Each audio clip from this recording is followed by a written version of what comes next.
Businessman slams Zhongnanhai, economic troubles rooted in politics. Chinese banking sector on the verge of collapse. China's economic model for 40 years of rapid growth has been destroyed. It's all covered in today's China Truths. Businessman slams Zhongnanhai, economic troubles rooted in politics. Lu Mingxiong, a wealthy Hong Kong businessman, has bombarded the Chinese communist regime for playing politics and ruining the economy, which has resulted in a lot of troubles for China now. Lu Mingxiong is a former member of the Chinese People's Political Consultative Conference. On August 21, he published an article in Singapore's Lianhe Zaobao titled "The Problems Lie in the Economy, but the Roots Lie in Politics." With blunt and bold words, Lu pointed directly to the leadership of the Chinese Communist Party and its system to say, absolute power without checks and balances is the greatest corruption. First, Lu Mingxiong mentioned that there are a series of economic issues that China is currently facing, such as a wave of private enterprise shutdowns, a withdrawal of foreign-funded companies, a sharp decline in investment, a decline in imports and exports, a weak consumption, a series of debt defaults, large-scale unemployment of laborers, and government fiscal deficit.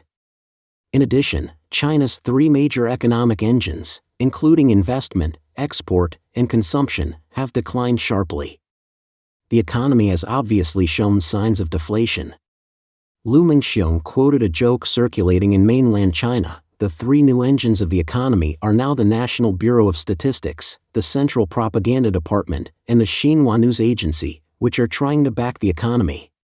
With the two real estate giants, China Evergrande and Country Garden, in heavy debt, Lu said that it symbolizes the collapse of the entire property industry. The Hong Kong businessman cited U.S. President Joe Biden exclaiming that China's economic downturn is like a time bomb to the world. He raised a question as to why the situations in China have suddenly changed and deteriorated sharply in a few years after having been advancing all the way since its reform and opening up in 1978. He answered himself, the problems lie in the economy, but the roots lie in politics. Then Lu Mingxiong said, as we all know, China is the country whose economy is most tied up by politics in the world today, with no exceptions. He pointed out that, during the 10-year civil strife of the CCP's Cultural Revolution under the leadership of Mao Zedong, China's national economy was on the brink of collapse. Under Deng Xiaoping's leadership, he suspended the class struggle as the key link and shifted the focus on economic construction as the center. In the first 30 years of reform and opening up, the economy developed steadily and became the world's second largest economy. But this year, it fell into a downward spiral. Lu Mingxiong explained that the most fundamental reason is politics. The first major reason is that the CCP in the past stopped the class struggle as the key link and insisted on the economic construction as the center, thus liberating the productive forces. However, in recent years, the CCP has strengthened its ideology, insisting on Marxism, eliminating private ownership, emphasizing the philosophy of struggle, and abusing the concept of national security and anti-espionage, which has caused foreign businessmen and tourists to stay away from China. The same is true for anti-corruption. Because the CCP refused to reform the political system and engage in anti-corruption campaigns, it is impossible to cultivate a free market economy based on the rule of law, which hampers the development of productive forces.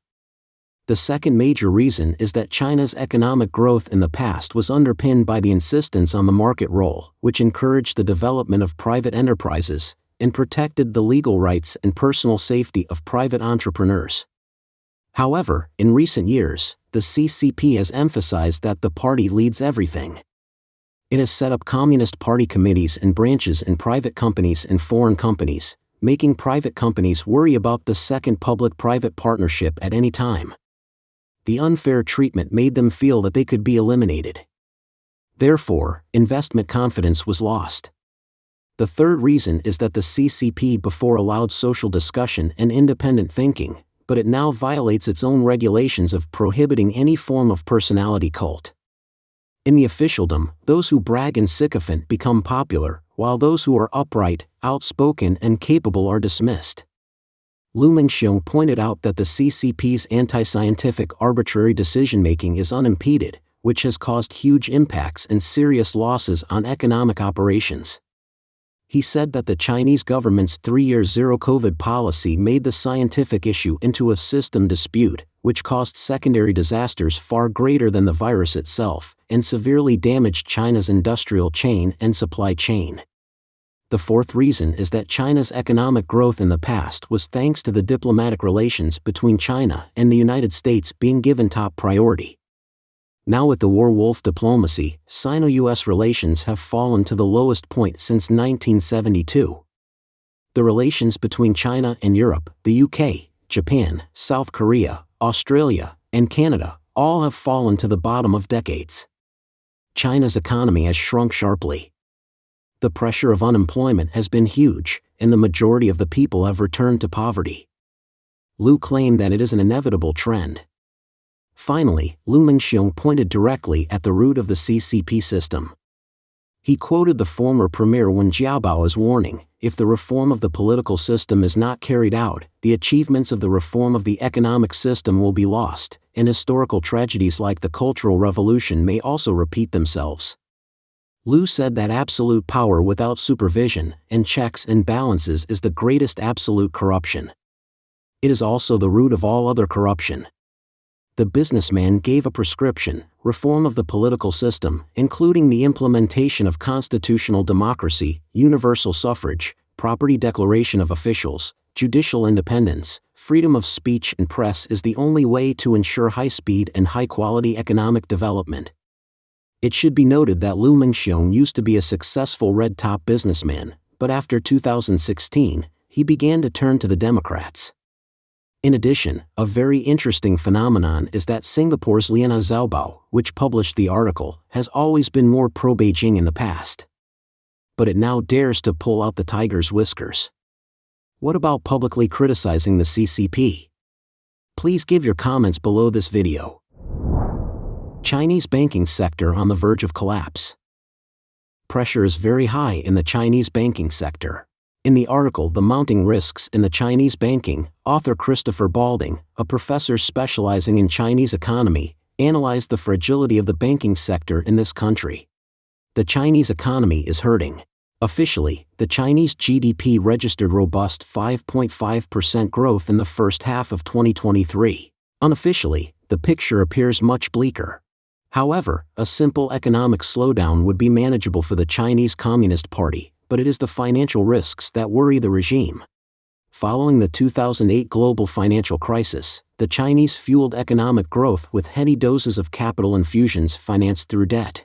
Provincial leaders took out debt to finance infrastructure spending. Households borrowed more to buy more homes. Corporate leaders borrowed from banks to finance ever-ambitious growth plans. According to the International Monetary Fund, in 2008, general government debt to GDP stood at a tiny 27%.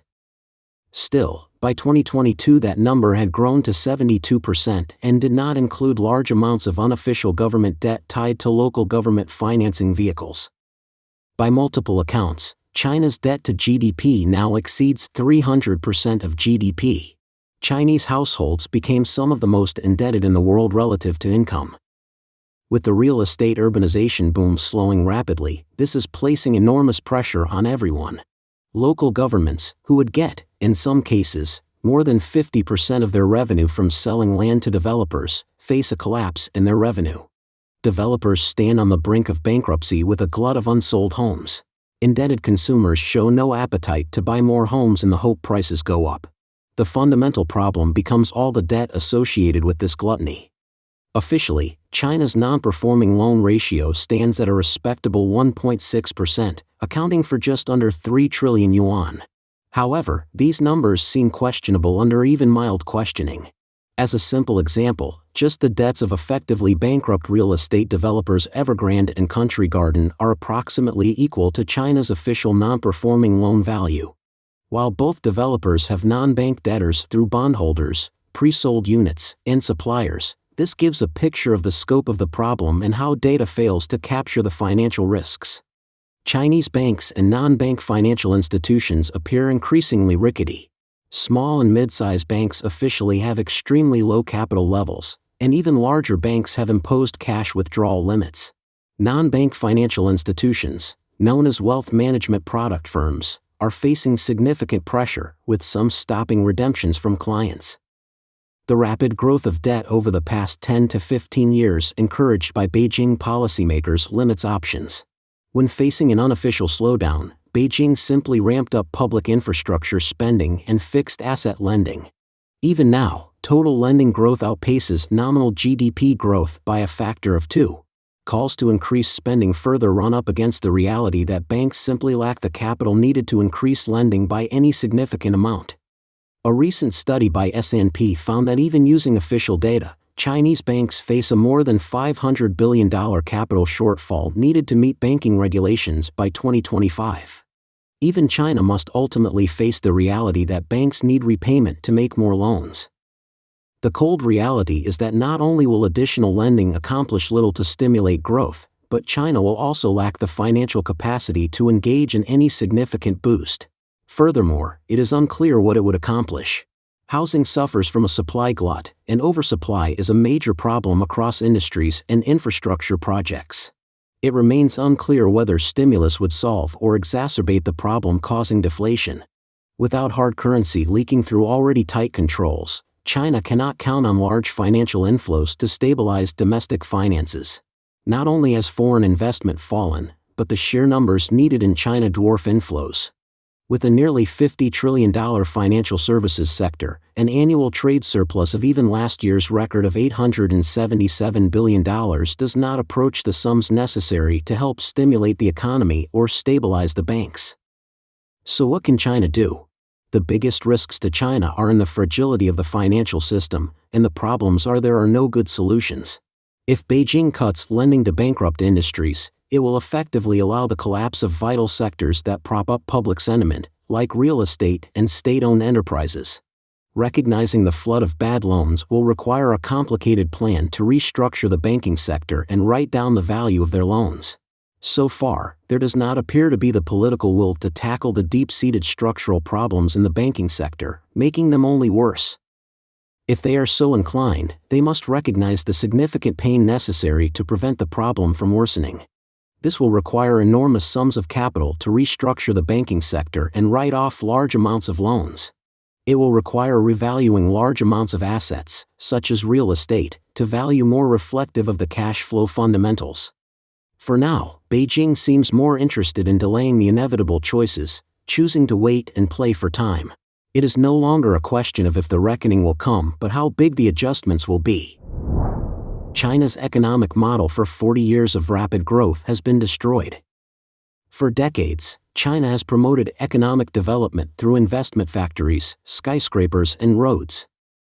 This model has allowed China to experience a period of rapid economic growth, and its export strength has swept the world. However, this model has now been broken.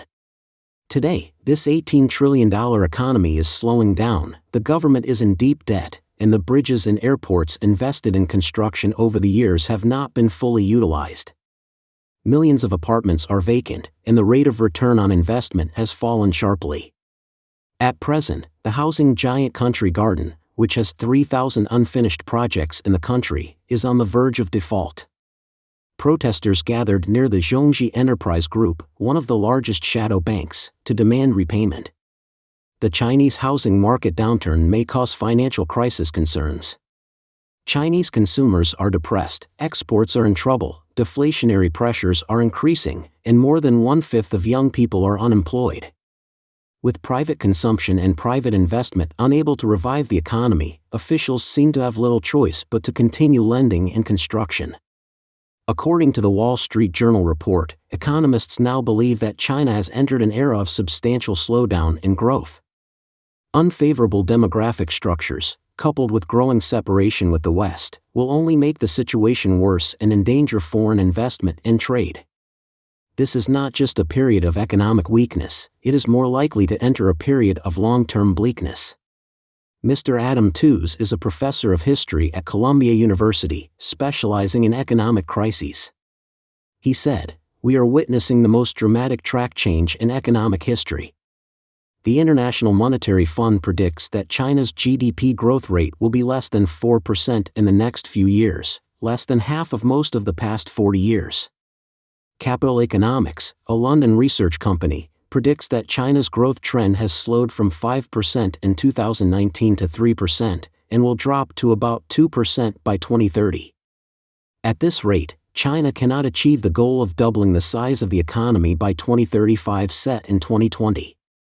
China is also difficult to break away from the ranks of middle-income emerging markets, and may mean that China will never surpass the United States and become the world's largest economy. Economists generally believe that China has entered a more challenging period during which the previous methods of promoting economic growth will generate less and less returns. Former World Bank Director Bert Hoffman said to Bloomberg that China is experiencing expectations recession. He said, "Once everyone believes that future growth will slow down, this will be self-realized." Some economists believe that if the Chinese government does not take more active stimulus measures and does not revitalize private enterprises, the Chinese economy may quickly fall into a long-term stagnation, the same thing Japan has experienced since the 1990s. At that time, the bursting of the Japanese real estate bubble caused several years of deflation and economic stagnation. Chinese economic weakness may also weaken public support for the Communist Party. Some American analysts worry that under such circumstances, the Chinese government may intensify the suppression of the people or adopt stronger foreign policies to increase the risk of conflict. Debt crisis is another threat to China. According to data from the Bank for International Settlements, China's total debt, includes debt held by governments at all levels and state-owned enterprises, has climbed from less than 200% GDP in 2012 to nearly 300%. Exceeding the level of the United States. Most of the debt is borne by local governments. Restricted by the central government, local governments cannot directly borrow to fund projects, so they turn to off-balance sheet financing tools. According to data from the International Monetary Fund, local government debt is expected to reach $9 trillion this year. Rhodium Group estimates that only about 20% of the local government financing vehicle, LGFV, has sufficient cash to meet short-term debt obligations, including bonds owned by domestic and foreign investors. Take Yunnan as an example to illustrate this growing debt like a snowball.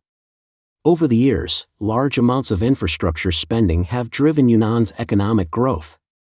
Officials spend hundreds of billions of dollars, including the construction of Asia's highest suspension bridge, more than 6,000 miles of highways, and more airports than many other provinces in China.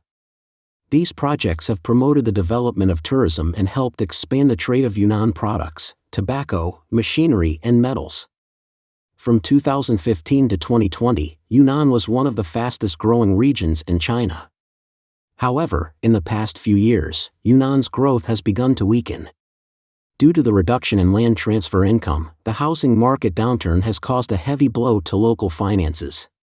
Yunnan's debt-to-income ratio rose from 108% in 2019 to 151% in 2021, breaking through the 150% cordon prescribed by the International Monetary Fund. Fitch Ratings stated earlier this year that the financing companies used to fund infrastructure construction in Yunnan province are at risk because of the large size of these companies' borrowing and the tight government finances. However, Yunnan continues to promote large-scale plans. In early 2020, the Yunnan provincial government stated that it plans to spend nearly $500 billion on hundreds of infrastructure projects, including a project worth more than $15 billion aimed at diverting water from parts of the Yangtze River to the drought center of the province area. On June 2 this year, a tender announcement for the construction of a permanent hospital construction project was published in Wunshan State, Yunnan Province. The estimated contract price of the standard segment was 23,302 million yuan. However, the economic gains of construction in China have declined significantly. Economists estimate that China must invest about $9 to achieve a $1 GDP growth, compared with less than $5 in investment 10 years ago, and a little more than $3 in the 1990s.